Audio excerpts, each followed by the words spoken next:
It happened at that time that Judah went down from his brothers and turned in to a certain Adullamite, whose name was Hira. There Judah saw the daughter of a certain Canaanite, whose name was Shua.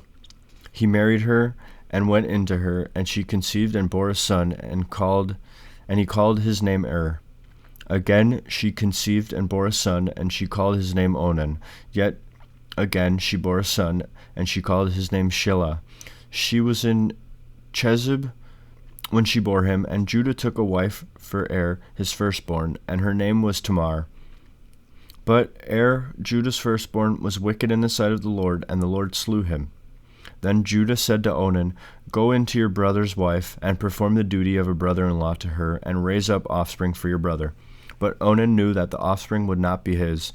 So when he went in to his brother's wife, he spilled the semen on the ground, lest he should give offspring to his brother. And what he did was displeasing in the sight of the Lord, and he slew him also. Then Judah said to Tamar, his daughter-in-law, Remain a widow in your father's house, till Shelah my son grows up. For he feared that he would die, like his brothers. So Tamar went and dwelt in her father's house. In course of time, the wife of Judah, Shua's daughter, died. And when Judah was comforted, he went up to Timnah and his sheep shearers, he and his friend Hira the Adullamite. And when Tamar was told, Your father-in-law is going up to Timnah to shear his sheep, she put off her widow's garments and put on a veil, wrapping herself up, and sat on the entrance of Enem, which is on the road to Timnah. For she saw that Shelah was grown up, and she had not been given to him in marriage. When Judah saw her, he thought her to be a harlot, for she had covered her face. He went over to her at the roadside and said, Come, let me come in to you. And he did not know that she was his daughter-in-law. She said, What will you give me that you may come into me? He answered, I will send you a kid from the flock. And she said, Will you give me a pledge till you send it?